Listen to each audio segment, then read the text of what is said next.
અમરેલી જિલ્લામાં ગઈકાલે કુદરતે રૌદ્ર સ્વરૂપ ધારણ કરતા ભારે તારાજી સર્જાઈ છે. સાવરકુંડલા પંથકમાં મિની વાવાઝોડા સાથે ત્રાટકેલા કમોસમી વરસાદે બાગાયતી ખેતીનો સોથ વાળી દીધો છે.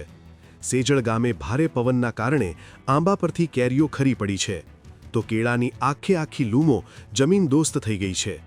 પપૈયાનો પાક પણ નષ્ટ થતાં અનેક ખેડૂતોની વર્ષભરની મહેનત ગઈકાલે લાગેલી એક જ થપાટમાં પાણીમાં ગઈ છે. આ આકાશી આફતે માત્ર ખેતરોમાં જ નહીં પણ રહેણાંક મકાનોમાં પણ ભારે નુકસાન પહોંચાડ્યું છે.